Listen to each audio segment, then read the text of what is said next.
শুনেছেন কি আপনারা যে একটা নির্দিষ্ট দূরত্বে যাওয়ার পরে ধরে এসে বা একটা জায়গার পরে আর যাওয়া যায় না, এরকম কোনো ঘটনা? মাঝি আমাদেরকে যেটা বলছে যে ব্যাপারটা হচ্ছে কি কিছু একটা রাউট ওরা তৈরি করে নিচ্ছে, হ্যাঁ, বলে যে এই রাউটের বাইরে আমরা যাই না। হ্যাঁ, এবং রাতের বেলা যদি যাওয়া আসা করে সেক্ষেত্রে ওরা লাইট ফেলে এবং ওই লাইটের আপনার বিকন দেখে চলাফেরা করে। তা আমি বলছিলাম যে তোমরা তো এতদিন চালাও, তোমাদের তো একটা এসে যাওয়ার কথা এর মধ্যে, মানে প্রফিসিয়েন্সি যাওয়া আসার। বলছে না, এটা নিষেধ আছে। কি জন্য নিষেধ আছে? নিষেধ আপনার ইসের থেকেও নিষেধ, আপনার ওটা কি বলে তাদের সিকিউরিটি সিস্টেম থেকেও নিষেধ, প্লাস ওরা চায় না এবং বেশি খুব একটা মুখ তারা খুলতে চায় না এই বিষয়ে। তো মানে লাকিলি একজনের সাথে কিছুটা কথা হয়েছিল, আই থিঙ্ক আপনার কাছে হয়তো সেটা আছে। তো এই হচ্ছে ব্যাপার। আর কারো কোনো কিছু মানে কেউ ভয়েস লেক নিয়ে এখন কিন্তু মানে এক্সপিরিয়েন্স শেয়ার করার সময়, সুতরাং আমার মনে হয় যে একে একে সবাই এক্সপিরিয়েন্সটা শেয়ার করতে পারেন। হ্যাঁ, কেউ মানে কে শুরু করবে? ফারহান শুরু করেন। তো আমি যেটা বলবো রাসেল ভাই, যে আপনি যে বললেন যে একটা রেস্ট্রিক্টেড এরিয়া পর্যন্ত যাবার কথা, ঠিক এরকম কথা আমরাও শুনেছি। কিন্তু আমি যেটা শুনেছি সেটা হচ্ছে যে যখন তারা মানে একটা ঘাট থেকে আরেকটা ঘাটের দিকে বা কোনো একটা রিসোর্টের দিকে যখন ট্রলার বা নৌকা আসতো, তো তখন তারা হঠাৎ করে দেখতো যে কোন একটা পাহাড়ের মানে একদম টপে, মানে অন্ধকার রাতেই দেখা যেত এই জিনিসটা বেশি, দেখতো যে ছোট একটা কুটিরের মতো একটা জায়গা। তো ওরা যখন ক্রস করে যেত এরকম একটা দেখতো, যখন আবার ব্যাক করতো দেখতো যে না, ওই দিনই দেখতো যে না, এই জিনিসটা একদম আর নেই। তো এরকম কিছু মিস্টেরিয়াস ঘটনা ওদের কাছ থেকে আমি শুনি, এইগুলোই তো ছিল। এবং ওদের কাছ থেকে শুনতে পান আপনারা। আর কেউ কোনো কিছু শুনেছেন? আরেকটা ছোট কথা বলবো আমি রাসেল ভাই, যেটা যে অনেক সময় তারা দেখতো যে মানে হঠাৎ করে অন্ধকারে, কেননা আমরা তো এখানে এক্সপিরিয়েন্স করছি অলরেডি, মানে প্লেসটা এমন ছিল যে অন্ধকারে কারো চেহারাই দেখা যায়, এতটা অন্ধকার। তো ওনারা যখন মাঝে মাঝে এক পার থেকে আরেক পারে যেত, তো হঠাৎ করে দেখতো যে হঠাৎ করে কে জানি মাছ ধরতেছে। এরকম ঘটনা আমরা ওখানে শুনেছি ওদের যে লোকাল যারা ছিল, কিন্তু ম্যাক্সিমামই তারা স্টোরি শেয়ার করতে মানে চায় না আসলে, কারণ ওদের কিছুটা একটা ভয় থাকে কোনো একটা বিষয়। আর এক্স্যাক্টলি আমরা যখন রেডিও ফুর্তি থেকে আসছি, এই জন্য ওরা আরো বেশি বিষয়টা মানে আমাদের শেয়ার করতে চায়নি। ওকে, ফাইন। আমরা তাহলে একটা ঘটনা শুনে আসি। আমাদের কাছে আরো একটা অডিও ক্লিপ রয়েছে, সেই অডিও ক্লিপে আমরা শুনে আসি। দেখা যাক যে এই ঘটনাটা আপনারাও ফেস করছেন কিনা বা এই সম্পর্কে কোনো কিছু শুনেছেন কিনা। আমরা চলে যাচ্ছি আমাদের সেকেন্ড ফাইলে, এবং সেই সেকেন্ড ফাইলটি মাসুম এই মুহূর্তে আপনাদের জন্য প্লে করছেন, শুনুন, এবং তারপরে আমরা ফিরে আসছি সবার কাছে। আমার নাম মোহাম্মদ আবু জাফরুল ইসলাম। আপনি যে ফয়েজ থেকে কি করেন? ফয়েজ লেক, কনকর্ড, ম্যানেজমেন্ট, ওয়াল্টেজ, সিকিউরিটি গার্ড। আচ্ছা, কতদিন ধরে আপনি এই এলাকাতে আছেন? 82-তে আমরা এখানে আসি। 82-তে আসার পর আমরা এখানে ঘর করি। আমার বড় ভাই চাকরি করে, সরকারি চাকরি করে। আমার ছোট বোন জামিল সরকারি চাকরি করে।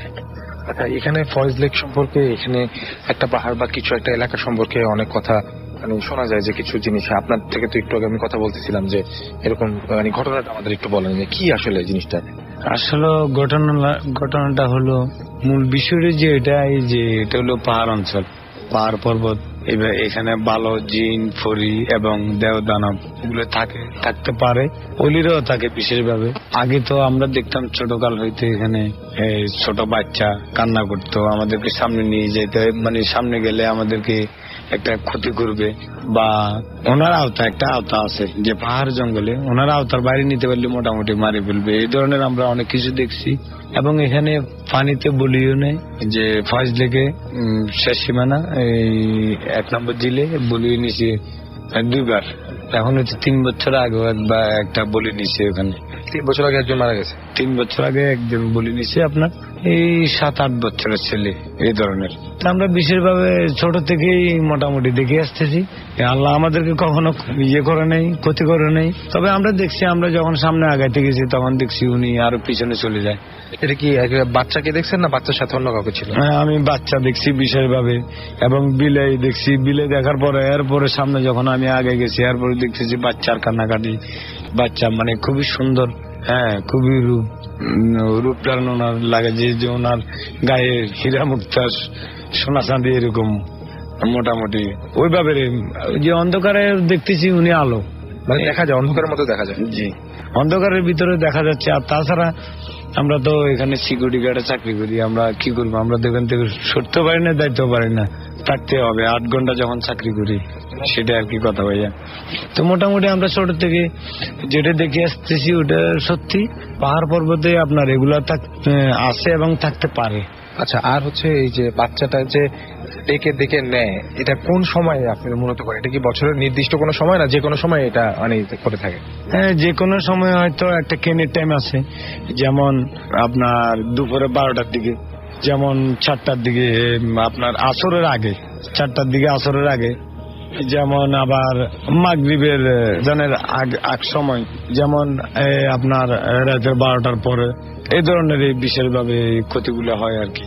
আচ্ছা, আর আপনি একবার একটু আগে বলছিলেন যে আপনি একদিন ডিউটিতে ছিলেন, আপনি এরকম আওয়াজ শুনে আগে গেছেন, ওই কাহিনীটা আমি এখন যেখানে দাঁড়াইছি, আমাদের রোড ছিল এটা আপনার, আমি যখন এখানে দাঁড়াইছি, আমি বাসায় যাব রাত এই 7:30 সন্ধ্যা, আমরা বাসায় ঢুকে যেতাম আপনার বিশেষভাবে 4টা-5টার ভিতরে আমরা বাসায় ঢুকে যেতাম।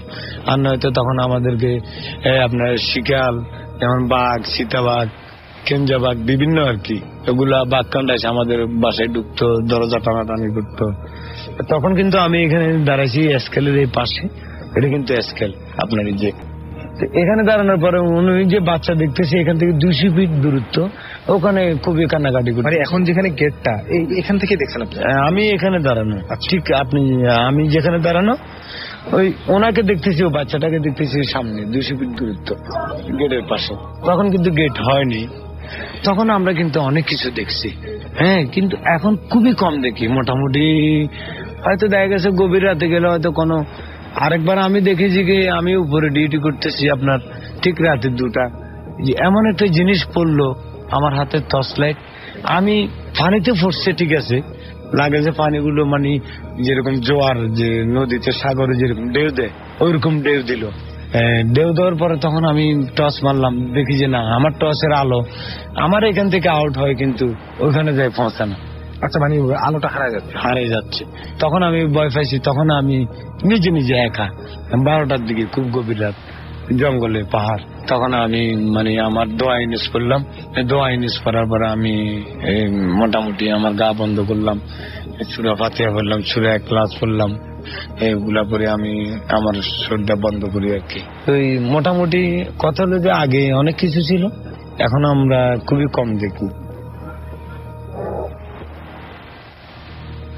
যাই হোক, আমরা শুনছিলাম একটা ইন্টারভিউ, এবং আমাদের আউটডোর ব্রডকাস্টের সাদ এই ইন্টারভিউটি সংগ্রহ করে চট্টগ্রাম থেকে। এবং আমি দেখতে পাচ্ছি যে চট্টগ্রামে যারা রয়েছেন, যেমন ফাহিম, তিনি বলছেন যে আমি চট্টগ্রামে বাস করি, Foy's Lake is very haunted, এবং তিনি বলছেন যে এই লেকের মধ্যে একটি বাচ্চা কান্না করে, এবং তিনি এটা দেখেছেন। মাসুদ পারভেজ চট্টগ্রাম থেকে আমাদের এসএমএস করছেন, এবং তিনি বলছেন যে ভাইয়া, ফয়েজ লেকে ঘুরলে মাঝে মাঝে মনে হয় মানে কোনো কিছু একটা পিছু নিচ্ছে। এবং তিনি বাবু ভাই, মাসুম ভাই সহ অন্য সব গেস্টদের থ্যাঙ্কস জানিয়েছেন। তো এই সম্পর্কে এই যে এক্সপিরিয়েন্সটা শেয়ার করলেন, সেই সম্পর্কে আপনারা কেউ কিছু বলতে চান, মানে কারো কোনো কিছু বলার আছে? হ্যাঁ, বলেন প্লিজ। রাসেল ভাই, আমি দিনার, আমি আসছি লালবাগ থেকে।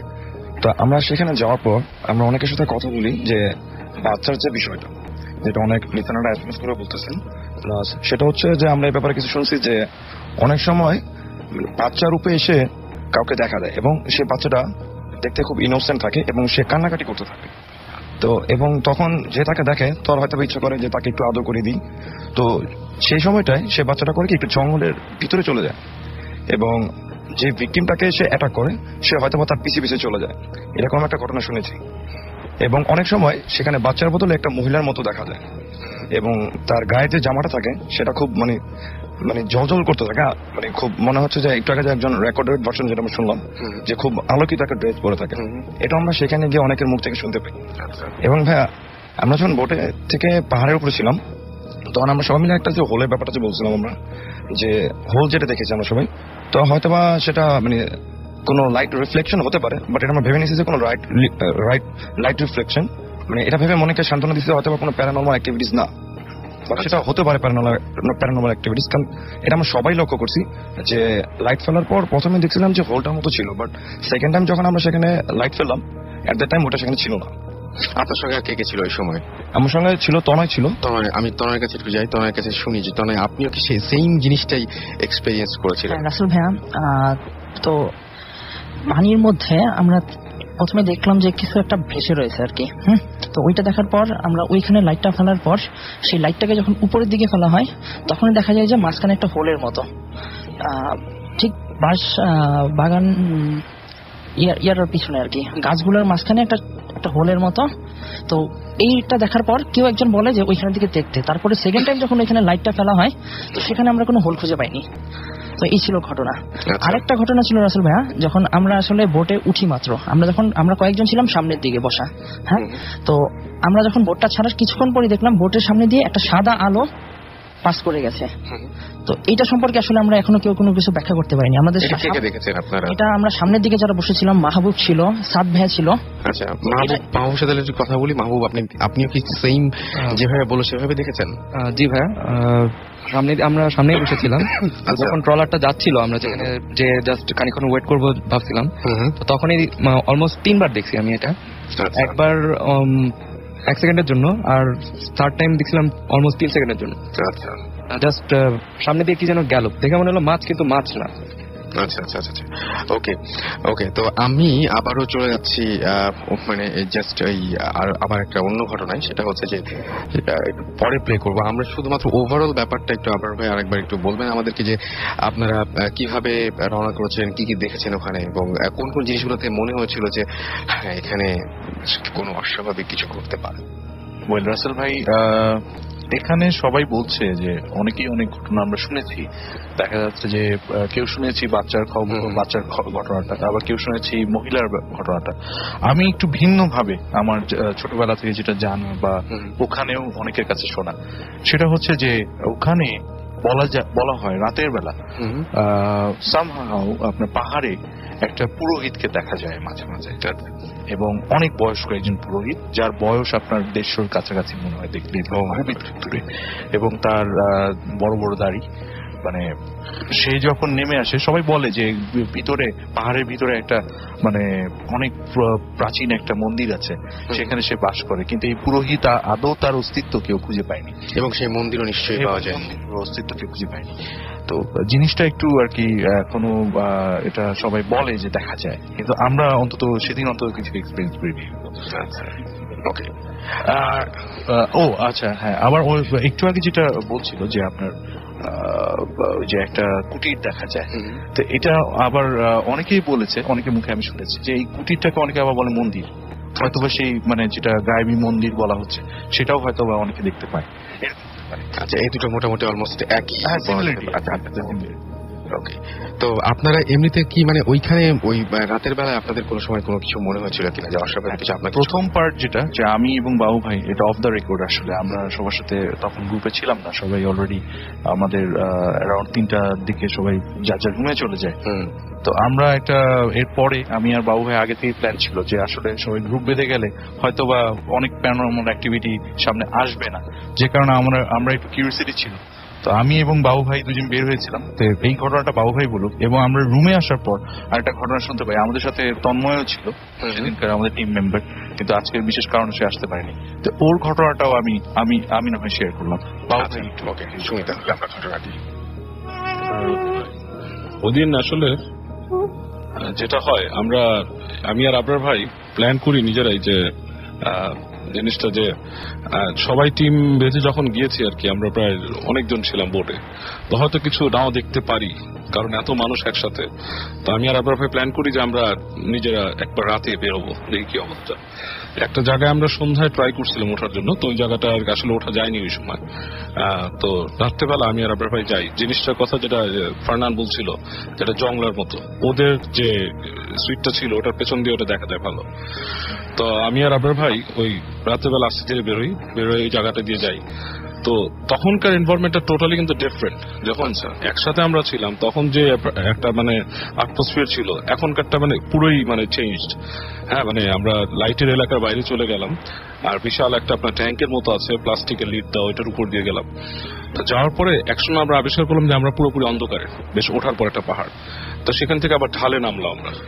ঢালে নেমে দেখলাম জংলা মতো জায়গা।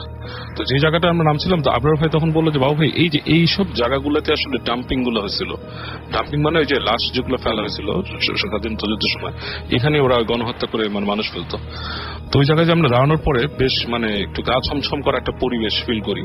এবং সবচেয়ে স্ট্রেঞ্জ যেটা, এটা আবরার ভাইও ফিল করছে, যে একসময় কিন্তু বাতাস ছিল না ওই দিন, হ্যাঁ, কিন্তু ঠিক আমাদের মাথার উপর দিয়ে মানে যেটা বাতাস চলে গেছে, চুল হ্যাঁ হ্যাঁ ঠান্ডার মতো অনেকটা ছিল। রাইট রাইট, এই সময় একটা বাতাসের মতো চুলের উপর দিয়ে চলছে। তো আমরা ফার্স্টে ফিল করছিলাম যে এটা কি কোনো পাখির বাতাস বা সামথিং, কোনো বাদুড় গেল কিনা, বাট লেটার দেখলাম না আসলে কিছুই নাই।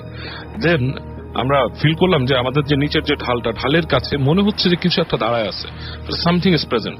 তো একটু ভয় পেলাম যে পশু পাখি কি থাকতে পারে, যেমন সাপের কথা শোনা যায়, বাট আমরা জানি যে ঠান্ডার সময় সাপ শান্ত বের হয় না।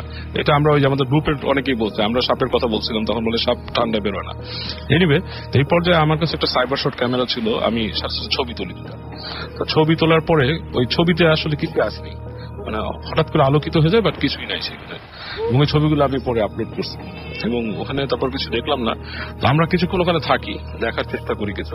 তো শুধু ওই ব্যাঙের ডাক এবং ওই আপনার বাতাসের নিস্তব্ধ আর কি শব্দগুলো বাতাসের গাছের, এগুলো ছাড়া আর তেমন কিছু দেখি না। বাট ওই ফিলিংসটা থাকে যে কিছু একটা আছে ওই জায়গাটা।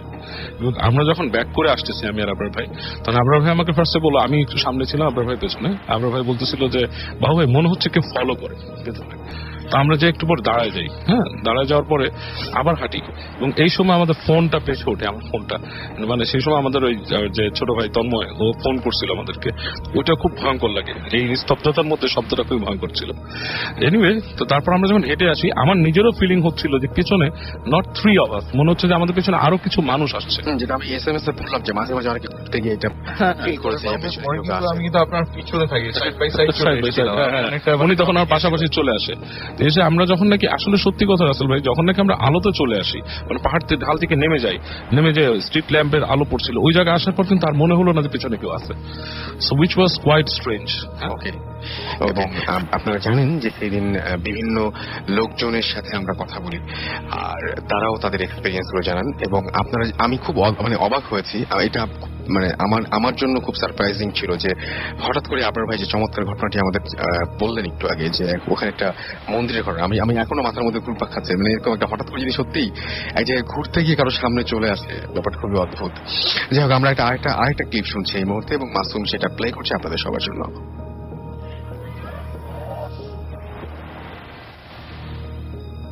আমি এই মুহূর্তে দাঁড়িয়ে আছি ফয়েজ লেকের যে বোট ঘাটটা আছে, যে ঘাটে করে ফয়েজ লেকের রিসোর্টে যাওয়া হয়, সেই বোট ঘাটে কথা। এখানে এই মুহূর্তে আমার সাথে আছে আলম ভাই। আলম ভাই হচ্ছে যেই বোট অপারেটর হিসেবে আছে, যিনি এখানে পারাপারের কাজ উনি করে থাকে। আলম ভাইয়ের কাছে আমি একটু আগে জিজ্ঞেস করছিলাম তার এখানকার, যেহেতু ইনি অনেকদিন ধরে এখানে আছে এবং এখানকার অনেক ধরনের কথাবার্তা শোনা যায়, আলম ভাইয়ের কাছে শুনে আসি যে উনি আসলে এই জায়গা সম্পর্কে ওনার পার্সোনাল এক্সপিরিয়েন্সটা আসলে কি। অ্যাকচুয়ালি আমরা তো এখানে অনেকদিন ধরে জব করি, বিভিন্ন অনেক রাত্রে আমরা বোট নিয়ে পারাপার করি গেস্ট, তখন সেক্ষেত্রে দেখা যাচ্ছে আমরা বোটের মধ্যে সি ওয়ার্ল্ডে যাই, সেই অন্ধকারের মধ্যে দেখা যাচ্ছে আমাদের মন অনেক সময় চমকে উঠে দেখা যাচ্ছে একটা লোক মাছ ধরছে এমন মনে হয়, তো তাকে দেখে আমার খুব একটা ভয় লাগে, যেহেতু একটা অন্ধকারের মধ্যে। তো যখন আমরা বোট নিয়ে কাছে যাই, তার হাওয়া মানে তাকে দেখি না, সে কে হতে পারে, তখন মনের মধ্যে একটা ভয় পাই, যেহেতু অন্ধকার আমাদের এখানে। এরপর আমাদের এখানে মাঝে মধ্যে দেখা যায় বিশাল সেই অন্য ধরনের একটা ট্রাইব নিয়ে সে ফিশিং করে, তো আমরা যখন সেক্ষেত্রে বোট নিয়ে যাই তাকে ধরার জন্য, দেখি যে সে নাই। আবার মাঝে মধ্যে দেখা যাচ্ছে খুব অমাবস্যা রাত্রে এখানে খুব অন্ধকার হয়, সেক্ষেত্রে দেখা যাচ্ছে আমাদের বোটের মধ্যে যাওয়ার সময় আশেপাশে এমনও হুজুর টাইপের, সেই পুরা পাঞ্জাবি লেবাস পরা, সে বিশাল লম্বা, দেখতে অন্যরকম, তো মনের মধ্যে অনেক সময় চমকে উঠে। এটা কি মানে কোনো বিশেষ দিনে দেখা যায় না, মোটামুটি সবসময় এ ধরনের জিনিস দেখতে পাওয়া যায়? বিশেষ দিনই দেখা যায়, মানে ইমিডিয়েটলি মানে সবসময় দেখবো ওরকম কিছু না, হঠাৎ দেখা যায়। আর অ্যাকচুয়ালি মানে মন ঘাবড়ে ওঠে, তখন সেক্ষেত্রে নিজের গায়ের লোমগুলো খাড়া যায়, এমন ভয়ঙ্কর জিনিস দেখা যায় মাঝে মধ্যে। আমরা শুনছিলাম একটা এক্সপিরিয়েন্স, এবং এটা ফার্নানের কাছে আমরা একটু হালকা শুনেছিলাম তখন। যাই হোক, ঘড়িতে সময় রাত 12টা বেজে 59 মিনিট, 1 ঘন্টা চলে গেছে। আর শুনছেন সবসময় রেডিও ফুর্তি চলছে, ভূত FM 100 বাই এয়ারটেল। আমাদেরকে ডক্টর ফরিদ SMS করেছেন, তিনি এবং তার ওয়াইফ দুজন মিলে ভূত FM দারুণভাবে উপভোগ করছেন। আদনান চট্টগ্রাম থেকে আমাদের SMS করেছেন, এবং তিনি কিছু এক্সপিরিয়েন্স শেয়ার করতে চান। আমাদের অ্যাড্রেসটি আপনি জানেনই, ভূত FM @radiofurti.fm। পাপড়ি গৌরী ভূতের গলি থেকে আমাদের SMS করেছেন এবং আমাদেরকে SMS করেছেন রাফি, এছাড়াও দুর্জয় নাটোর নটরডেম কলেজ থেকে SMS করেছেন, আমাদেরকে আর যে সৌরভ চট্টগ্রাম থেকে SMS করেছেন এবং তিনি বলছেন যে তাদের বাসায় একেবারেই ফয়েজ লেকের পাশে এবং তিনি সেই যে বৃদ্ধ মহিলার কথা আমরা বলছিলাম সেরকম বিষয়টা তিনি দেখেছেন একদিন, সেটাও তিনি জানিয়েছেন। আর মাসুদ পারভেজ চট্টগ্রাম থেকে লিখেছেন ভাই ফয়েজ লেক আসলে রহস্যের লেক এবং মানে তিনি বলছেন যে অনেক কিছু জানা অজানা একটা জায়গা। রিপা আমাদের ধানমন্ডি থেকে SMS করছেন এবং আমাদেরকে SMS করে তিনি বলছেন যে আজকের যে সমস্ত ঘটনাগুলো আছে সেই ঘটনাগুলো তিনি অনেক এনজয় করছেন। মাহি বরিশাল থেকে SMS করেছেন এবং আমাদেরকে SMS করেছেন দেখতে পাচ্ছি নাসিফ, SMS করেছেন আমাদেরকে আরিয়ান, SMS করেছেন আমাদেরকে অর্চি, এছাড়াও আমাদেরকে SMS করেছেন কাব্য মিরপুর 2 থেকে এবং তিনি বলছেন যে বেশ কিছু কাহিনী আছে এখানে যেগুলো বেশ ভয়ঙ্কর। লোপা বরিশাল থেকে SMS করেছেন আমাদেরকে। এছাড়াও দেখতে পাচ্ছি সাকিব SMS করেছেন সজীব দরগাপাড়া খুলনা থেকে, আমাদেরকে SMS করেছেন দেখতে পাচ্ছি মানিক ঢাকা থেকে, পিয়াল নটরডেম কলেজ থেকে আমাদের SMS করেছেন, ফাহাদ আমাদের SMS করেছেন বাড্ডা থেকে। এছাড়াও আমাদেরকে SMS করেছেন দেখতে পাচ্ছি মেঘলা SMS করেছেন স্পেস সীমান্ত, উদয়, ইভা, তারপরে রানু চট্টগ্রাম ইউনিভার্সিটি থেকে SMS করেছেন আমাদেরকে। এছাড়াও দেখতে পাচ্ছি কাউসার, লিজা, উজ্জ্বল সহ আরো অনেকে। আপনি যদি আমাদের SMS করতে চান তাহলে মোবাইলের মেসেজ অপশনে গিয়ে টাইপ করুন FORTI FOORTI স্পেস দিয়ে আপনার নাম, স্পেস দিয়ে আপনার মেসেজ আর পাঠিয়ে দিন 940 নম্বরে। চলে যাচ্ছি ঘটনায়, তবে তার একটা ছোট্ট খবর আপনাদের জানিয়ে দিই যে আজকের এই এপিসোডটি যদি আনফর্চুনেটলি কেউ মিস করে ফেলেন তাহলে একেবারেই চিন্তা করার কোনো কারণে আপনি এয়ারটেল এম রেডিওর মাধ্যমে এই এপিসোডটি আবারও শুনতে পারবেন। সেজন্য আপনাকে যেটা করতে হবে আপনার এয়ারটেল নাম্বার থেকে ডায়াল করতে হবে 440, সিলেক্ট করতে হবে চ্যানেল 22, তাহলে দেখবেন যে একের পর এক বিভিন্ন এপিসোডের অপশন আপনাকে দেওয়া হচ্ছে এবং যে এপিসোডটি আপনি মিস করেছেন যে অথবা যেটা পুনরায় শুনতে চান সেটা আপনি চাইলেই শুনে ফেলতে পারবেন। এবং লিসনাররা কিন্তু এখন ভূত এফএম টিউন তাদের যেটা মাসুম এখন প্লে করছে সেটা আপনার কলার টিউন বা মাই টিউন হিসেবে সেট করে ফেলতে পারেন ফ্রম আপনার এয়ারটেল নাম্বার। এবং আপনাকে কি করতে হবে, আপনাকে ভূত এফএম টিউন কোড নাম্বারটা মনে রাখতে হবে। দ্য কোড নাম্বার ইজ 92125 এবং এটা আপনি SMS পাঠিয়ে এটা আপনার করে ফেলতে পারেন এই টিউনটি। সেজন্য আপনি যেটা করতে হবে মোবাইলের মেসেজ অপশনে চলে যান, সেখানে গিয়ে টাইপ VT স্পেস দিয়ে কোড নাম্বারটি লিখে ফেলুন। কোড নাম্বারটি হচ্ছে 92125 এবং এই SMSটি সেন্ড করে দিন 3123 নাম্বারে। ব্যাস এই টিউনটি আপনার হয়ে যাবে। যাই হোক, আপনারা শুনছেন ভূত এফএম হন্টেড বাই এয়ারটেল। ঘড়িতে সময় রাত 1:02। আমাদের সঙ্গে আমি এখন আর একবার প্রশ্ন করব সবাইকে যে ওভারঅল অনেক কিছুই আমরা শুনলাম, মানে সব বোঝা গেল যে ওভারঅল বোঝা গেল যে জিনিসটা হচ্ছে যে ট্যুরটা অনেক মজার ছিল এবং অনেকেই ভয় পেয়েছেন, অনেকেই ভয় পাননি, অনেকে এক্সপিরিয়েন্স করেছেন, কিছু কিছু অনেকে এক্সপিরিয়েন্স করতে করেননি। তো আরো কারো কিছু বলার আছে কিনা সেটা জেনে নেই। আচ্ছা, কেউ কিছু বলতে চান যদি তাহলে বলতে পারেন যে আপনাদের যদি মানে ভয়ের কোন একটা মুহূর্তের কথা যদি বলতে চান। আমরা সবাই বলে ফেলেছেন, তারপরে যদি কেউ বাকি থাকেন তাহলে বলতে পারেন। রাসেল ভাই, আমি মিথুন। আমি আর কি বলতে চাচ্ছি, যখন যে আমরা আপনাকে বলেছিলাম এর আগের এপিসোডে যে পাহাড়ে ওঠার সময় আবার আমরা ব্যাক করে নেমে আসলাম, তখন যে একটা ছায়ার মতো দেখেছি। ইভেন আমাদের ওখানে কিন্তু তখন খুবই ঠান্ডা ছিল, কিন্তু আমরা একটা গরম ফিল করার কারণেই তখন আমরা উপর থেকে নেমে আসি নিচের দিকে। আচ্ছা আচ্ছা, এই সময়টা আপনি ফিল করেছেন একটা কিছু অস্বাভাবিক লেগেছে আপনার কাছে, তাই তো? গরমটা ছিল টোটালি অস্বাভাবিক, গরম লাগার কোনো কথাই না। চারদিকে পানি, পাশে হলো পাহাড়ে ওঠার সময় কিন্তু আমরা গরমটা ফিল করেছি। আচ্ছা, আর কারো কোনো অভিজ্ঞতা কেউ শেয়ার করতে চাইছি? আমি দিনা। তো আমরা সেখানে যাওয়ার পর সকালবেলা আমরা সবাই খুব প্ল্যান করছি যে আমরা পাহাড়ে একবার চড়ে উঠবো অনেক উপর। তো মানে মিথুন যেটা বললো যে কিছু দূর ওঠার পর আমাদের গরম লাগতেছিল, অস্বাভাবিক একটা গরম লাগতেছিল, বাট সেখানে এনভায়রনমেন্টটা একটু ঠান্ডা ছিল। বাট হঠাৎ এক ধরনের মানে গরম লাগা শুরু হয়েছে। এটা আমাদের সবার, যারা সেখানে ছিলাম মানে সবার হঠাৎ অস্বাভাবিক গরম লাগতেছিল। দ্যাটস ওয়াই আমরা উপরে ওঠার মতো সাহস পাচ্ছিলাম না কেউ। আবার বলছি, ইন জেনারেল আমি যেটা বলবো যে এই ডেফিনেটলি ব্যাপারটা হররিফিক ছিল, জায়গাটা ভেরি হন্টেড স্পেশালি। বাট আমার খুব গর্ববোধ হচ্ছিল একটা কারণে, সেটা হচ্ছে যে দিনটা ছিল 1 ফেব্রুয়ারি, ভাষা আন্দোলনের মাসটা শুরু, আর আমরা তখন অবস্থান করছিলাম একটা বদ্ধভূমিতে। তো এখানে অনেক কিছুই স্মৃতি বিজড়িত, অনেক বাঙালি স্মৃতি বিজড়িত অনেক বিষয় আছে। ইন জেনারেল ইট ওয়াজ অসম। কিন্তু আপনি কোনো সময় কি ভয় পেয়েছেন একটা মুহূর্তের জন্য মনে হয়েছিল যে হ্যাঁ, যখন আমরা রাত্রেবেলা যখন আমরা 3:30টার পরে যখন বের হলাম আমি বাবা ভাই, সময়টা ডেফিনেটলি অনেক ভয় পেয়ে গিয়ে। এবং আচ্ছা ওই সময়টা আমি তাহলে জানতে চাই একটু যে মানে কিরকম মানে কোনো কিছু দেখার জন্য যে একদম প্রস্তুত ছিলেন আপনারা, যে কোনো কিছু সামনে হঠাৎ করে চলে আসে? আমরা আসলে প্রস্তুত ছিলাম, প্রস্তুত ছিলেন একদম, মানে একদম মোটামুটি শিওর ছিলেন যে কিছু আসলে সেটা আমরা দেখতে পারবো। হ্যাঁ, দেখতে পারবো। এবং আসলে আমরা মোটামুটি মেন্টালি প্ল্যান ছিলাম এরকম যে অ্যাটলিস্ট পালাবো না, আচ্ছা শেষ দেখে তারপরে শেষ দেখে যাবো। আমরা রেডি ছিলাম, আমি আর আবরার ভাই, যে আমাদেরকে যদি বোটের মানে পাহাড়ে রেখে আসা হয়, we were ready to stay there. অনেকে বলছিল, আমাদের বোটের ভিতরে অনেকেই বলছিল যে এখানে যারা খুব বেশি সাহসী তারা এখানে থেকে দেখায়।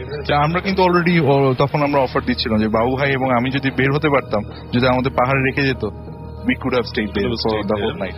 আমাদের দেখার সেটা যে আমার জন্য কত বেশি ভালো হতো আপনি চিন্তা করতে পারবেন না। মানে তাহলে আজকে হয়তো আরো অনেক কিছু আমরা পেতাম ওইখান থেকে। অবশ্যই, এবং আমরা চাচ্ছিলাম মনে প্রাণে যে আমরা কিছু একটা এক্সপিরিয়েন্স করি। হ্যাঁ, মানে আমার কাছে অনেক সময় মনে হয় কি যে অনেক সময় হন্টেড প্লেস গুলোতে যাওয়াটা অনেকটা সুন্দর বনে যাওয়ার মতো আর কি। আপনার ভাগ্য ভালো থাকলে আপনি অনেক কিছু দেখবেন, ভাগ্য যদি খারাপ থাকে তাহলে হয়তো এবং তেমন কিছু দেখবেন। ওটা দেখারই মূল আগ্রহটা ছিল। এবং এই জন্যই যখন বোটে অনেকে ছিলাম, আপনার ভাই এক পর্যায়ে আর কি উনি বোর্ড হয়ে গেছে। ওটাকে যখন বলতেছে আপনার ভাই বলে কি যে না বাবু ভাই আমার ভয় লাগতেছে, আমি যাবো না। আরো যেটা আমি সবাইকে ফার্স্টলি একটা এনভায়রনমেন্ট ক্রিয়েট করার জন্য, যখন বোটের ইঞ্জিনটা বন্ধ হয়ে গেল তখন আমি বলছিলাম যে চিন্তা করি আমরা এইভাবে যে যেহেতু চুল দেখা যায়, হঠাৎ করে বোটটাকে চুলের মতো কিছু একটা পেঁচিয়ে ধরলো, একবার টান দিয়ে নিচে নামিয়ে নিল সবাইকে। আচ্ছা আচ্ছা, কেমন হবে, কেমন ফিলিংসটা হবে? তো এরকম আমি বলছিলাম যে আসলেও কিন্তু একটু একটা ভয়ের এনভায়রনমেন্ট, কেননা এত রাতে বেলা, আর ইটস আ লেক যেখানে প্রচলিত আছে, ইটস আ হন্টেড লেক। না, আমার কাছে খুব অদ্ভুত লাগলো যে সেটা তো মানে ফরেস্ট লেকের তো প্রাকৃতিক সৌন্দর্যের কোনো তুলনা হয় না। মানে বাংলাদেশে অনেক সুন্দর, বাংলাদেশের মানে যে জায়গাতে আমরা যে জায়গার কথাই বলি না কেন, সে সুন্দরবন হোক আর কক্সবাজার হোক, মানে প্রতিটা জায়গায় অসম্ভব সুন্দর, মানে দেখার মতো সুন্দর। কিন্তু ফরেস্ট লেকটা মনে হয় সব থেকে একটু ডিফারেন্ট এই জন্য যে ফরেস্ট লেকের মধ্যে একটা মানে ভয়ঙ্কর সুন্দর ওটা আর কি। সেই একইভাবে মানে বাংলাদেশের মানে সৌন্দর্যের আরেকটা জায়গা হচ্ছে সুন্দরবন, এবং সুন্দরবনও কিন্তু চমৎকার অদ্ভুত সুন্দর একটা জায়গা। এবং আমি সুন্দরবন নিয়েও এরকম একটা ঘটনা শুনেছি, যে সুন্দরবনেও বেশ কিছু ঘটনা শুনেছি যে সুন্দরবনের সৌন্দর্যের পাশাপাশিও ভয়ঙ্কর অনেক ব্যাপার আছে। কিন্তু সুন্দরবন কিন্তু আসলেই দেখার মতো একটা। তবে রাসেল ভাই, ফরেস্ট লেকের একটা আরেকটা সৌন্দর্য সেটা আমি বলবো, সেটা হচ্ছে যে লেকটা কিন্তু মেইন ল্যান্ড। আমরা যদি লেকে যদি যেতে হয়, আমাদের ফার্স্টে কিন্তু একটা স্টেয়ার নিতে হয়। মানে আমাদের নর্মাল যে আপনার শহরের যে প্ল্যাটফর্মটা, সেটা থেকে কিন্তু একটু উপরে উঠে তারপর পানিতে আপনার কিন্তু বোটিং এ যেতে হয়। ইট মিনস লেকটা কিন্তু আপনার মাটি থেকে নর্মাল যে আপনার বাইরের সাইডের যে অংশটা, তার থেকে লেকের পানিটা কিন্তু উঁচু। সো এটা কিন্তু অন্যরকম একটা সৌন্দর্য। তবে আমি যেটা বলবো যে আমরা দিনের সৌন্দর্য দেখে থাকি সবসময়, রাতের ফরেস্ট লেকের মানে ভয়ানক যে সৌন্দর্য, সেটা আমরা আসলে খুব সৌভাগ্য আমাদের, আমরা বুথ এফএম এর থেকে আমরা যেতে পেরেছি এবং আমরা যে এক্সপিরিয়েন্সটা করেছি, এটা অসাধারণ।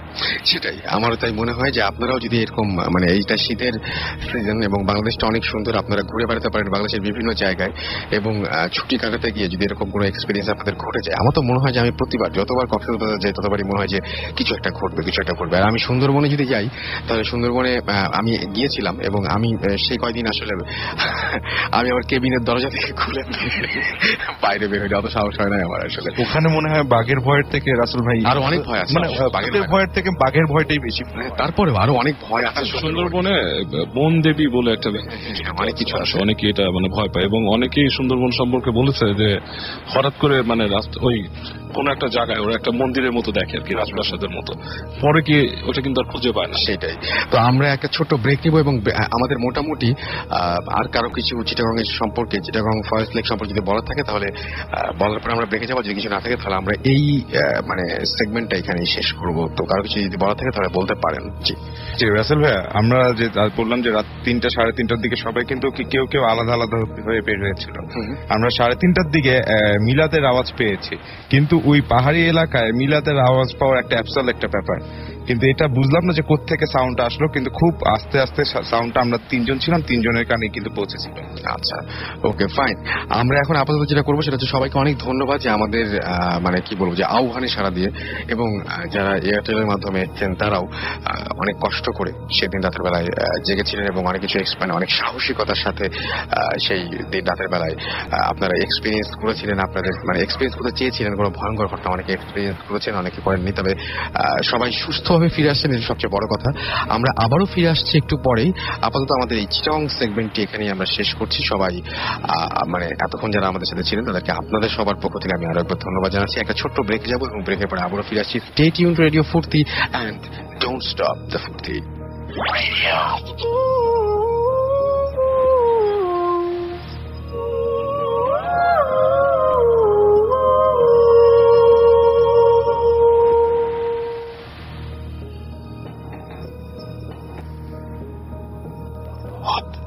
FM haunted by Airtel.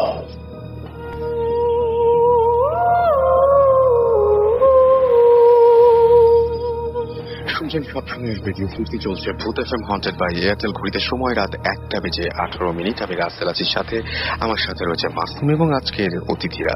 আমরা শুরু করছি আমাদের দ্বিতীয় সেগমেন্ট এবং এই সেগমেন্টে আমরা আমাদের আবারও সাধারণ গল্পে ফিরে এসেছি, যেগুলো আমরা রেগুলার যে ধরনের গল্প আপনাদের শোনাই, যে ধরনের ঘটনা আপনাদের শোনাই। কারণ এতক্ষণ আমরা শুনছিলাম সেটাও গিয়ে কার কি এক্সপিরিয়েন্স হয়েছিল।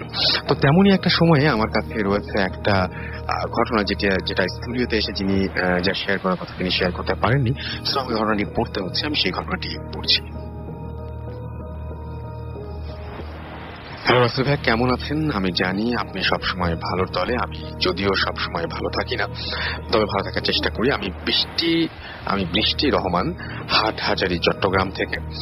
আমি আজ যে ঘটনাটি বলবো সেটা এক বড় আপুর সাথে ঘটে যাওয়া একটা সত্য ঘটনা। ঘটনাটি আজ থেকে 15 বছর আগে ঘটেছিল। আমার বড় আপুর নাম সুমাইয়া। ঘটনাটি আমি আমার নিজের ভাষায় বলছি।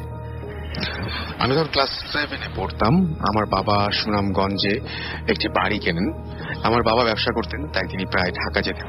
বাড়িতে কেবল আমি, মা এবং বড় বোন স্বপ্না আপু তখন কলেজে পড়তেন।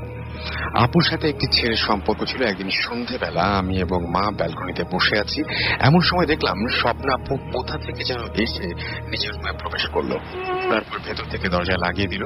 আমরা বিষয়টা তেমন গুরুত্ব দিলাম না, কারণ আপুর জেদ বেশি ছিল। আমরা ভাবলাম হয়তো আপু কারোর সাথে ঝগড়া করেছে কিংবা কলেজের টিচাররা কিছু বলেছে, তাই হয়তো মন খারাপ। কিন্তু অনেক রাত হয়ে যাওয়ার পরও দেখলাম স্বপ্না আপু দরজা খুলছে। তখন বিষয়টা সাধারণভাবে আর দেখলাম না। বেশ কয়েকবার দরজা নক করার পর ভেতর থেকে কোনো সাড়া পেলাম না। আব্বু সেদিন বাড়িতে ছিলেন না, ব্যবসার কাজে ঢাকায় গিয়েছিলেন। পাশের বাড়ির এক আঙ্কেলকে বিষয়টা বলতে তিনি আরো কয়েকজনকে নিয়ে আমাদের বাসায় এলেন। আঙ্কেল দরজার কাছে গিয়ে বেশ কয়েকবার দরজায় ধাক্কা দিলেন, ভেতর থেকে কোনো শব্দ আসছে না।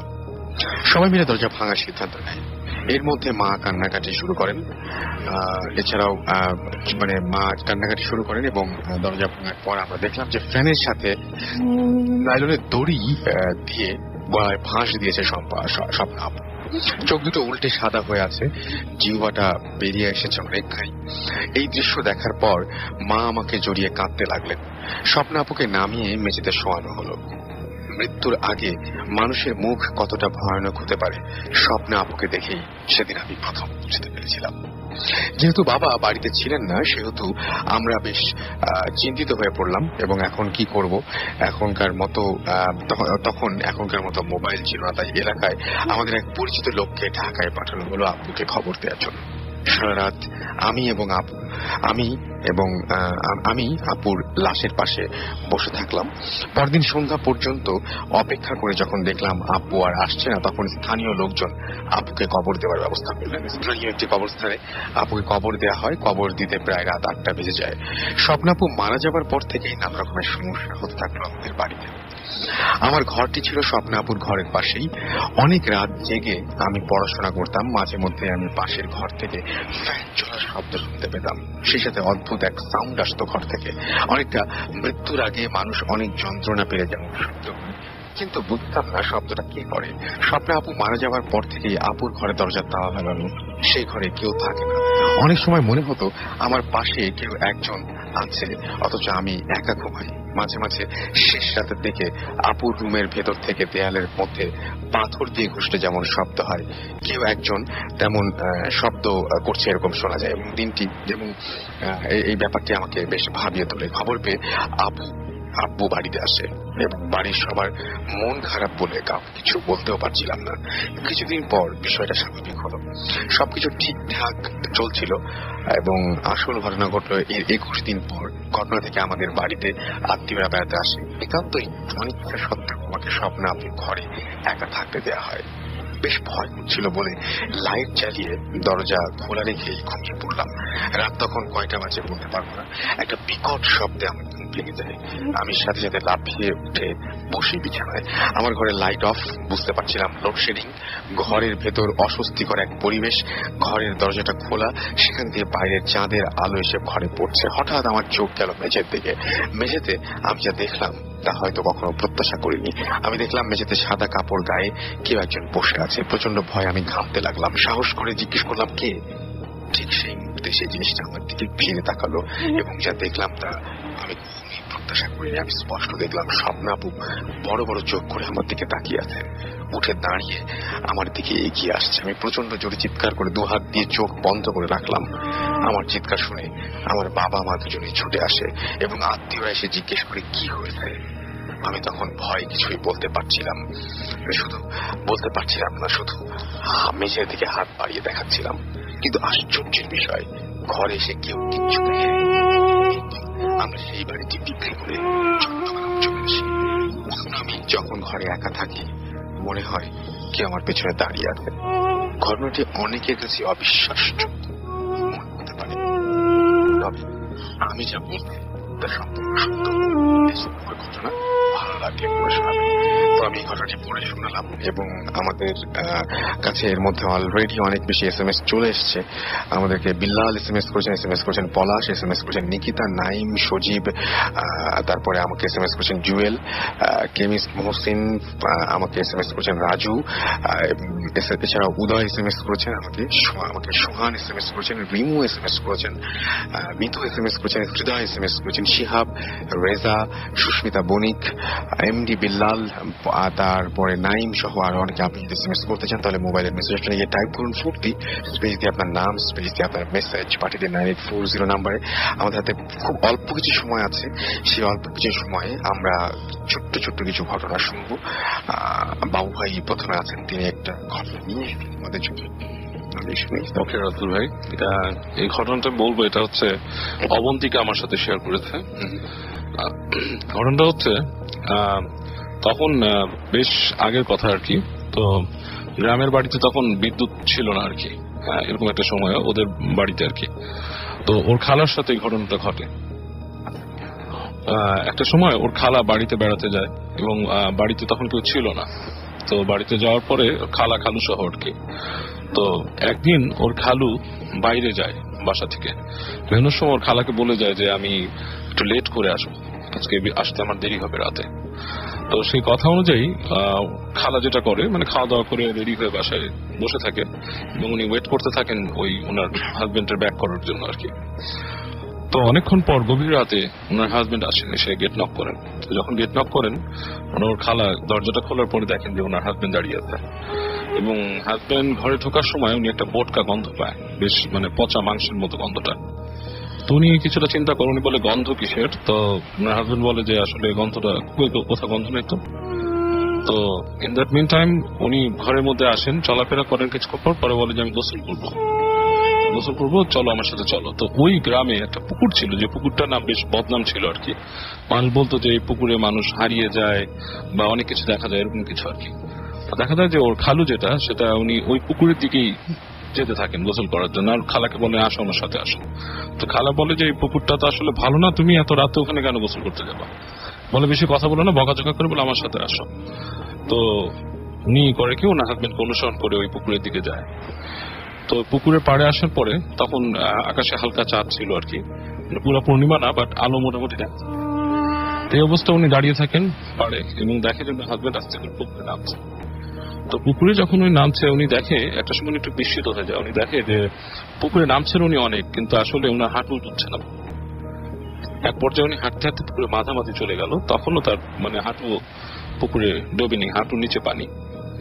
এবং এই পর্যায়ে উনি খুবই ফ্রিকড আউট হয়, ভয় পায়। উনি তাকিয়ে থাকে, তো দেখে যে ওনার হাজবেন্ড ওনার দিকে তাকায়, ফিরে তাকায়, তাকে একটা হাসি দেয় এবং তার সারা শরীরে যেটা দেখে যে ওনার সারা শরীরে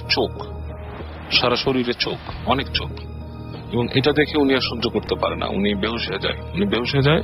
তো পরদিন সকালবেলা গ্রামের লোকজন বা পরিবারের মানুষজন ওনাকে পুকুর পাড়ে আবিষ্কার করে যে উনি বেহুশে পড়েছিল, ওনাকে উঠে নিয়ে আসা হয়, তারপর উনি ঘটনাটা সবার সাথে শেয়ার করে।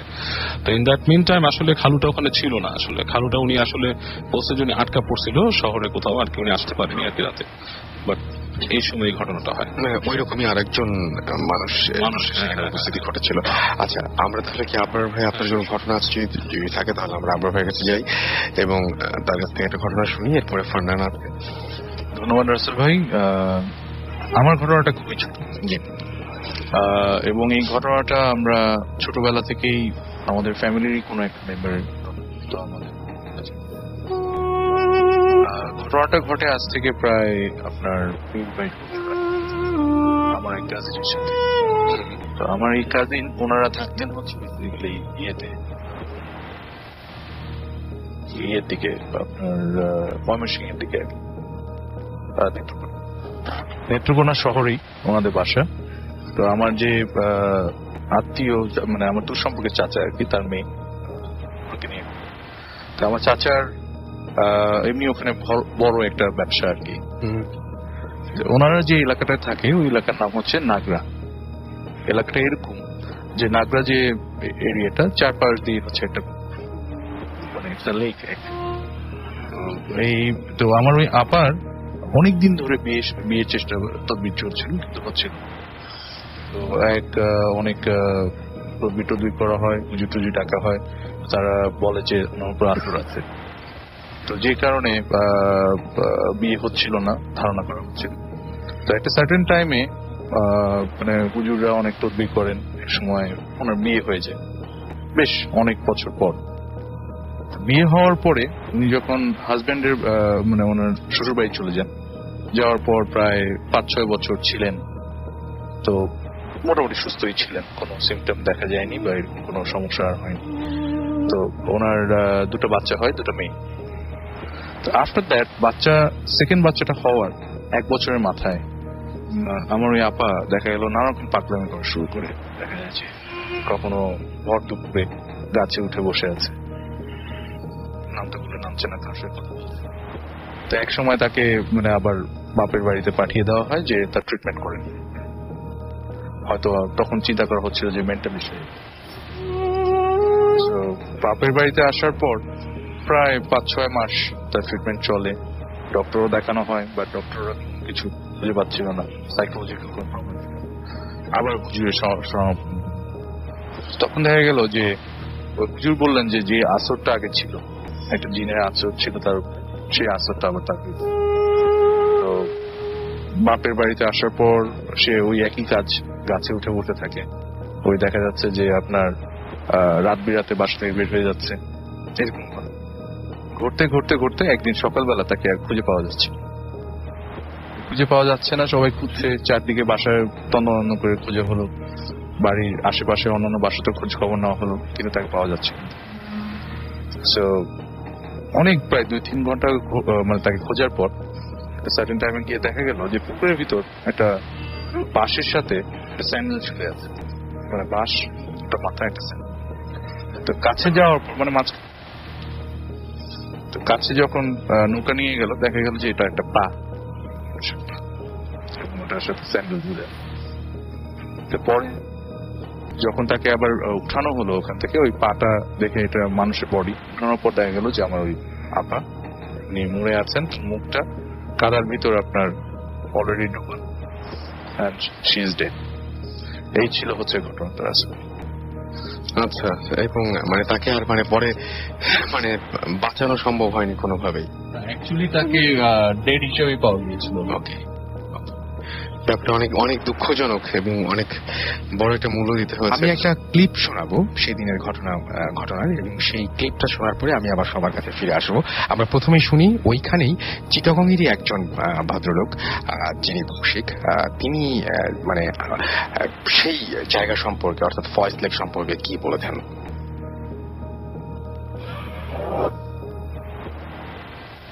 আমি কৌশিক দাস বাবু, এখন টেলিকমে জব করি, চিটাঙে থাকি, জন্ম থেকে চিটাঙে।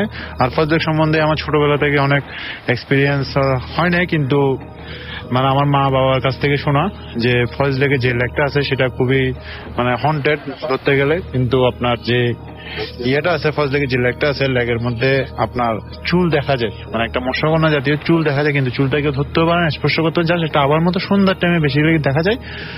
আর এইখানে যদি কেউ গোসল করতে নামে, হয়তো বা গোসল করতে নামছে, কিছু করতে নামছে, কিন্তু মানে মাঝে মধ্যে মানে হিডেন হয়ে যায়, কিন্তু 2-3 দিন পরে লাশটা ভেসে উঠে, কিন্তু ডুবুরিরা নামলে এটা পাইনি, যেটা আমার শোনার কথা। এছাড়া আপনার এখানে খেয়াল করার কথা ছিল এটা লেকটাকে, কিন্তু মাছ চাষ করতে পারে না, কারণ এটা পানিও কমাইতে পারে না, কিছু বাড়াইতেও পারে না, এটা লেভেলই থাকে।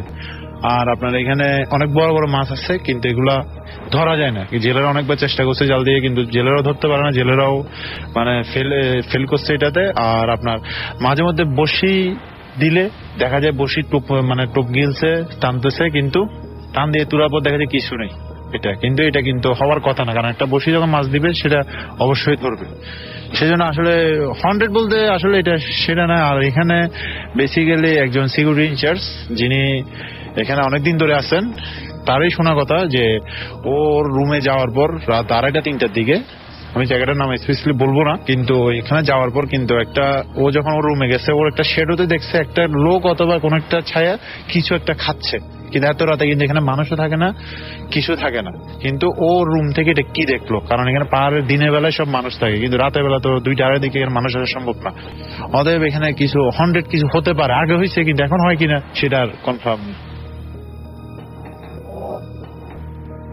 শুনছিলাম তৌফিকের কাছে, এবং তৌফিক আজকে উপস্থিত হতে পারেননি, সেটা আমার চাইতেও ভালো যারা ছিলেন, যারা সঙ্গে ছিলেন তারা ভালো বলতে পারবেন। সেই প্রসঙ্গে আমরা আসবো।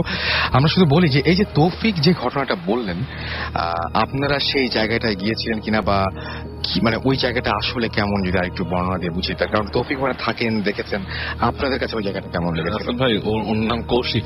কৌশিক, তৌফিক পিছনে বসে। হ্যাঁ, আচ্ছা, এনিওয়ে জায়গাটা খুবই ভয়ঙ্কর। জিনিসটা আমরা যখন ওখানে যাই, আমরা যাওয়ার পর থেকে বিভিন্ন মানুষের সাথে কথা হতে থাকে, এবং ডিফারেন্ট টাইপস অফ আপনার ওইখানকার সম্পর্কে ঘটনা বা যা যা ঘটে এই ধরনের ঘটনা বলা শুরু করে। এবং এই চুলের ব্যাপারটা, এটা স্পেসিফিকলি আমরা শুনেছি অনেকের কাছে।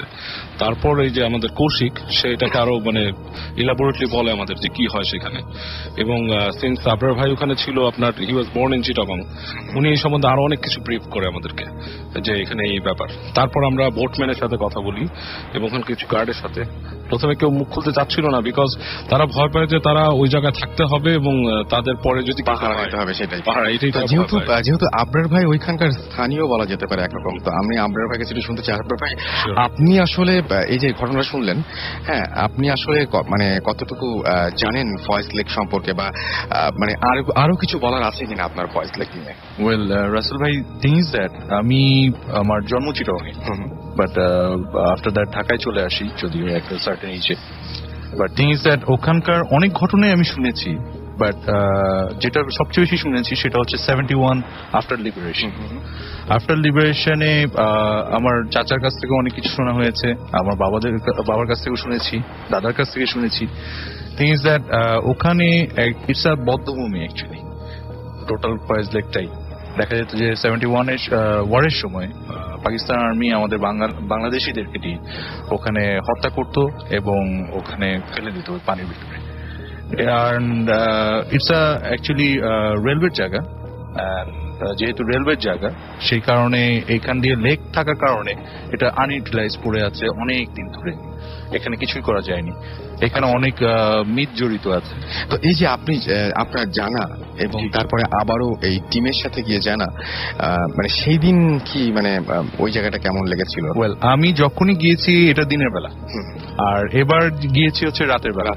Totally different. সবসময় যাই ওখানকার যে প্রাকৃতিক সৌন্দর্য সেটা আমরা সবসময় আমরা বলতে গেলে এক্সপিরিয়েন্স করে থাকি, বাট এবার টোটালি এটার সৌন্দর্য হচ্ছে অন্যরকম।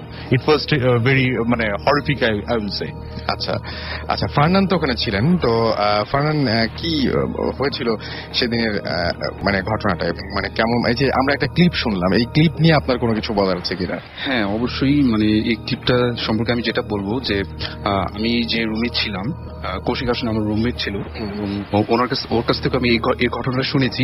আর বিশেষ করে যেটা বলবো যে আমাদের যে মানে রুম বয় যে ছিল ওর সাথে আমি বেশ কিছু কথা বলি এই বিষয়ে।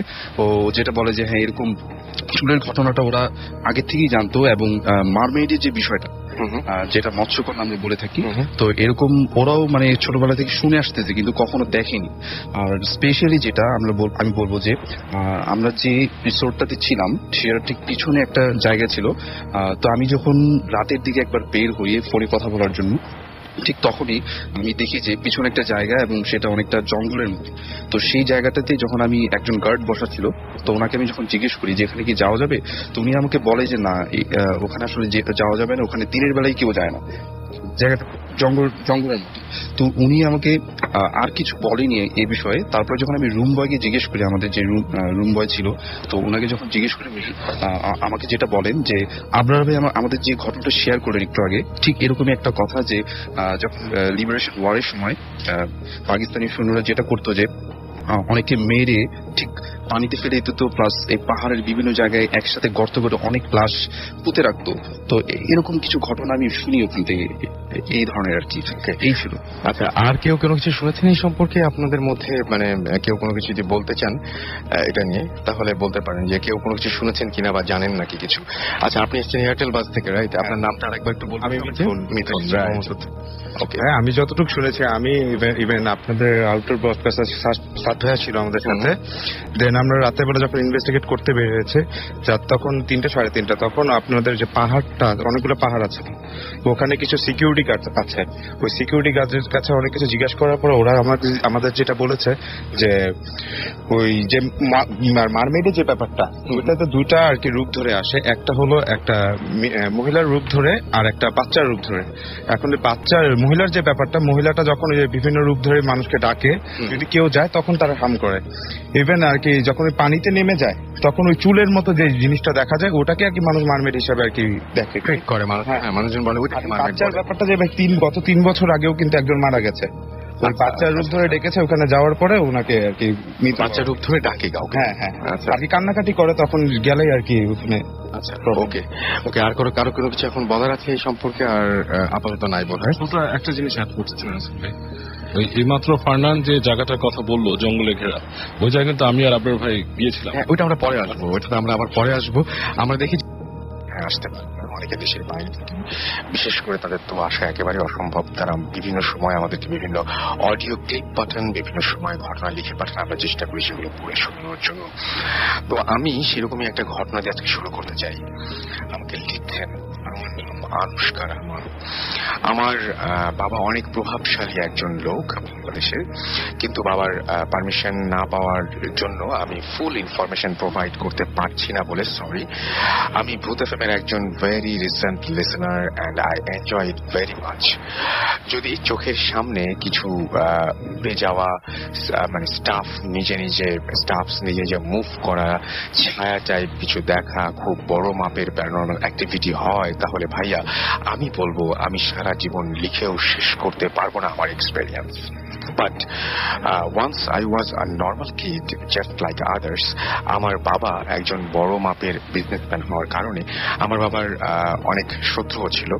আমি বাবা আমার একমাত্র মেয়ে, আমাকে তারা অনেক আদর করেন, আগলে রাখেন। আমার জীবনে প্যারানর্মাল ঘটনার এভাবে যে আমি তখন ক্লাস স্কুলে একদিন পৌঁছানোর পর, গাড়ি থেকে নামার পর আমি গেটের দিকে যেতে থাকি। একজন স্ট্রেঞ্জার খুব ফ্রেন্ডলি টাইপের আমাকে ডাকে এবং আমি তার কাছে যাই। উনি আমাকে বলেন, তোমার নাম কি? আমি আমার নাম বলি। সে বলে, তোমার সাথে কিছুক্ষণ কথা বলি। আমি মন্ত্রমুগ্ধের মতো বলি ওকে। সে আমাকে তার পিছু পিছু নিয়ে যেতে থাকে। এরপর আমার কিছু মনে নেই, খুঁজে পাওয়া যায় বিল্ডিং এর পেছনে সেন্সলেস অবস্থায়। আমার বাবা আমাকে খুঁজতে হুলস্থুল করে ফেলে এবং আমাকে পাওয়ার পর বলে কি হয়েছিল, আমি কিছু বলতে পারি না।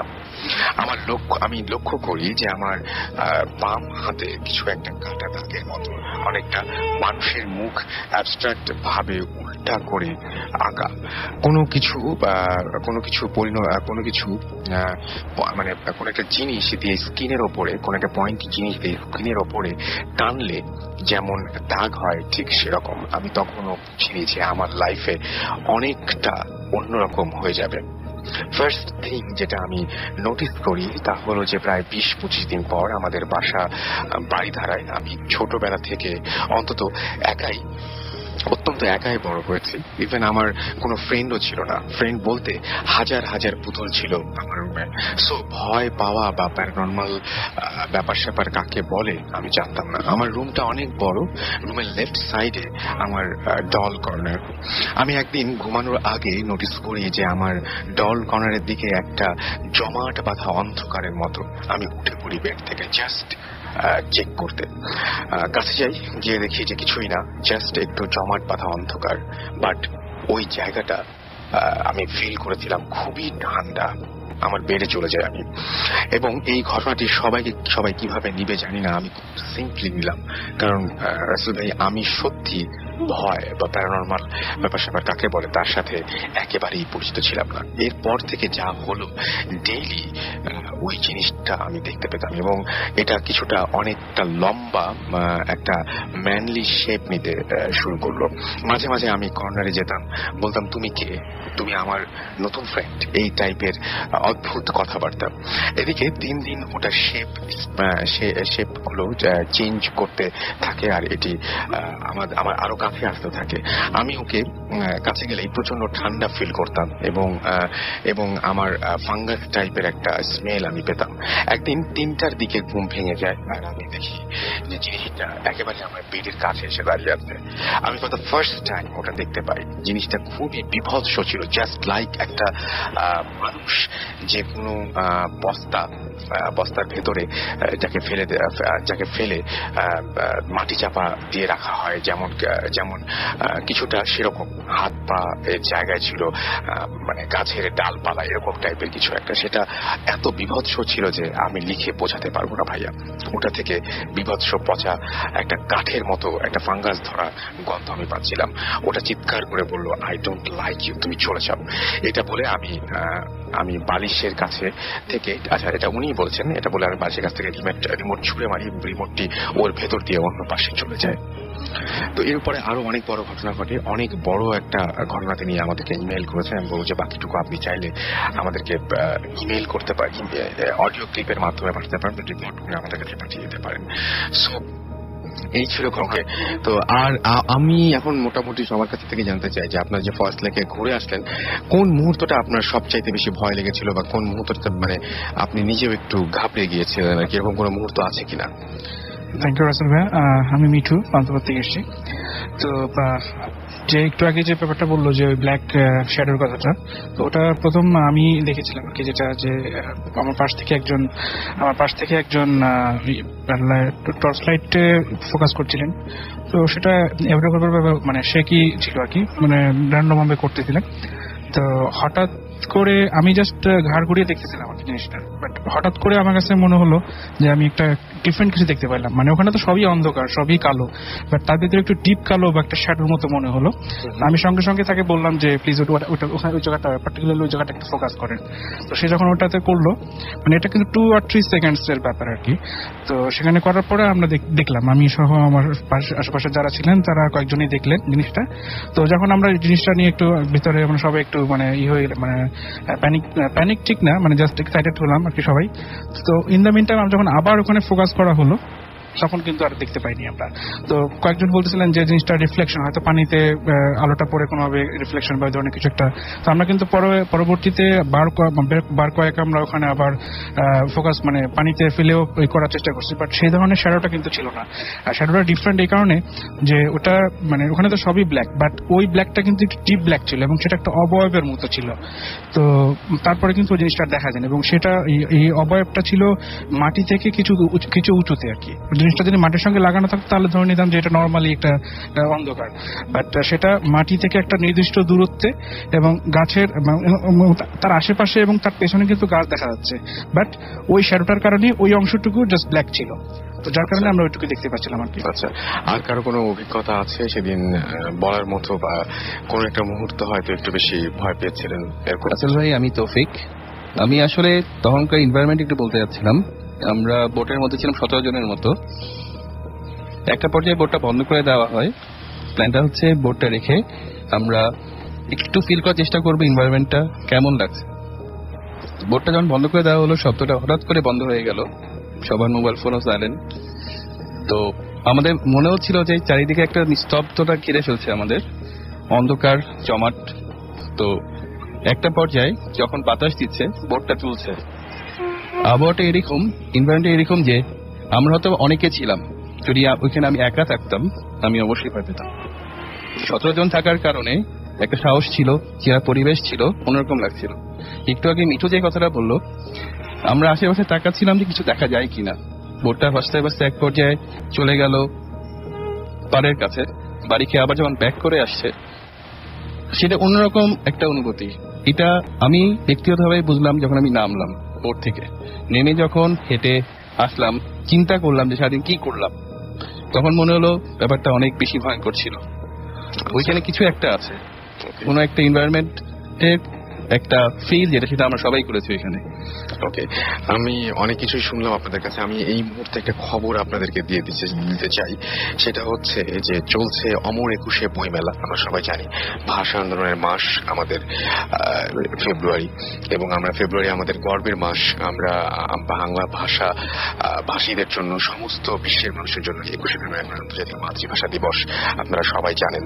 তো এই ভাষার মাসেই আপনারা যদি বইমেলায় যান, তাহলে আপনারা অবশ্যই অবশ্যই অবশ্যই 114 নম্বর স্টলটি দেখতে ভুলবেন না, কারণ এইখান থেকেই বর্ষা দুপুর প্রকাশনীর মাধ্যমে বের হয়েছে আপনাদের পাঠানো সমস্ত ঘটনা নিয়েই, ভূত এফএম এর পাঠানো সমস্ত ঘটনা নিয়েই একটি বই, এবং সেই বইটি বর্ষা দুপুর প্রকাশনীর। অবশ্যই অবশ্যই আপনারা সেই বইটি, ভূত এফএম এর সেই বইটি কিনতে ভুলবেন না, এটাই বলার ছিল। এবং বইটি কিন্তু এখন বাজারেই রয়েছে, এবং আপনারা অনেকেই চমকে যেতে পারেন যে ঘটনাটি আপনার পাঠানো ছিল, এবং আপনাদের যে সমস্ত ঘটনাগুলো আপনারা ইমেইল করে পাঠিয়েছেন, অনেকে হয়তো এখানে এসে আবার শেয়ারও করেছেন, অনেক আমরা পড়ে ফেলেছি, সেই সমস্ত ঘটনা নিয়েই এই বইটি। অবশ্যই বর্ষা দুপুর 114 নম্বর স্টল, আপনারা গিয়ে খোঁজ নিতে পারেন এবং সেই বইটি সংগ্রহ না। আমরা চলে যাচ্ছি ফারনানের কাছে, এবং ফারনানের কাছ থেকে আমরা শুনবো আরেকটা ঘটনা। হ্যালো এভরিওয়ান, আমি ফারনান। তো আমি এখন যে ঘটনাটা শেয়ার করব সেটি আমি আমার আঙ্কেলের কাছ থেকে শুনেছি, এবং ঘটনাটা যখন আমি শুনি তখন আমার কাছে বেশ ডিফারেন্ট এবং বেশ অদ্ভুত মনে হয় ঘটনাটা। তো এটা হচ্ছে ভারতের পশ্চিমবঙ্গের কোন একটা গ্রামের ঘটনা। তো ওই গ্রামেরই দুজন ছেলে, মানে ওখানকার ওরা একদম ওখানেই থাকে ওরা। তো একদিন ওরা ঘুরতে ঘুরতে একটা জংলা এলাকার দিকে চলে যায়, এবং ওরা বেশ কিছু দূর ভেতরে যাওয়ার পর যেটা দেখে যে খুব অদ্ভুত আকৃতির একটা মানুষ, বলা যায় পুরোহিত বা তান্ত্রিক ধরনের তার বেশভূষা ছিল, এবং সে ঘুরে বসেছিল এবং সে কিছু একটা খাচ্ছিল, কিন্তু সে কি খাচ্ছিল সেটা আসলে দেখা যায়নি। তো ওরা যখন ওই মানুষের পিছনে যায়, তখন ওই লোকটা ঠিক পিছনের দিকে মুখ ঘুরে, এবং তারা দেখে যে লোকটার মুখ থেকে অনবরত রক্ত বের হচ্ছে। তো এটা দেখার পরে তো সেই তান্ত্রিকটা, মানে ওই ছেলে দুটাকে দেখার পরে তান্ত্রিকটা সজোরে জঙ্গলের ভিতরে পালিয়ে যাওয়ার চেষ্টা করে। তো তখনও দুজন খুব মানে চিন্তা করে যে সেই তান্ত্রিকটার পিছু নিবে তারা। তো তারা ঠিক ওই লোকটার পিছু নেয় এবং তারা জঙ্গলের আরো গভীরে ঢুকে যায়। তো ওরা একটা সময় অনেক গভীরে ঢুকে গেল, এবং তারা দেখলো যে তান্ত্রিকটাকে আর দেখা যাচ্ছে না। ওরা এমন একটা জায়গায় এসে দেখলো যে ঠিক সেটার এক পাশে মানে 3 থেকে 4টা ছোট ছোট কুড়ে ঘর, এবং তার একটা পাশে ঠিক সেই রকম আকৃতির প্রকৃতির কতগুলো মানুষ একসাথে বসে কি যেন করছে, এবং অনেক ধরনের মন্ত্রযন্ত্র পড়ছে। তো ওরা দেখলো যে সেই কুড়ে ঘরটা ঠিক আরেকটা পাশে সব থেকে বেশি অদ্ভুত একটা জিনিস ছিল। সেটা ছিল একটা চাটাইয়ের উপর রাখা 3 থেকে 4টা ছোট বাচ্চার লাশ, এবং সেই চাটাইটা একদমই রক্তে পরিপূর্ণ ছিল, রক্তে ভেজা ছিল। তো ওই ছেলে দুটো বেশ অবাক হয়, এবং তারা খুব ভয় পেতে থাকে তারা কোথায় এসে পড়লো আসলে। এবং ওই তান্ত্রিক গুলার আশেপাশে যেটা দেখলো যে তারা দেখলো যে মানুষের মাথার খুলি এবং হাড়গোড়, মানে তাদের বোঝার বাকি রইল না যে তারা মানে ব্ল্যাক ম্যাজিক করছে এরকম কোন একটা কিছু। তো তারপর যেটা হলো যে ওই ছেলে দুটা সব মানে পালানোর চেষ্টা করলো এবং তারা চিন্তা করলো যে না এই জায়গাটা একদমই অনেক খারাপ, হয়তো এখানে ব্ল্যাক ম্যাজিকের কোনো একটা খারাপ কিছু হচ্ছে। তো ওরা যেটা করলো যে ওরা তাদের গ্রামের দিকে ব্যাক করার চেষ্টা করলো এবং হঠাৎ করে যেটা হলো যে সেই তান্ত্রিকগুলাও ঠিক ওদের পিছু নিল। কিন্তু তারা ছেলে দুটা কোনো মতে বেঁচে তাদের গ্রামে ফিরলো এবং তারা যেটা গ্রামবাসীর সাথে এই ঘটনাটা সবার সাথে শেয়ার করলো। কিন্তু তখন তারা শোনার পরে যেটা বললো যে তারা আগে থেকে জানতো যে এরকম ছোটখাটো কিছু ব্ল্যাক ম্যাজিকের বেশ কিছু ঘটনা তাদের এই গ্রামে ঘটে থাকে। তারপরে যেটা হলো সব থেকে অদ্ভুত বিষয় ছিল সেই কিছু ছোট বাচ্চাগুলোর লাশ। তারপর এটা নিয়ে বেশ কিছু পুলিশ কেস হয় এবং পুলিশও প্লাস ওই ছেলেটার সাথে নিয়ে ওই জঙ্গলের ভিতরে যায় এবং তারা সব থেকে অদ্ভুত বিষয় ছিল যে ভেতরে যখন যায় তারা পুলিশ নিয়ে, তখন তারা দেখলো যে ওখানে কিছুই নেই এবং আরো বেশি অদ্ভুত বিষয় ছিল যে তারা ওই জায়গাটা একদমই খুঁজে পেল না যেখানে তারা কুড়িঘর দেখেছিল এবং কিছু তান্ত্রিক দেখেছিল, ছোট কিছু বাচ্চার লাশ দেখেছিল, সেই জায়গাটা কোনোভাবেই খুঁজে পাওয়া গেল না। তো এইভাবে আসলে ঘটনাটা শেষ হলে পারতো, কিন্তু ঘটনাটা এখানেই শেষ হলো না।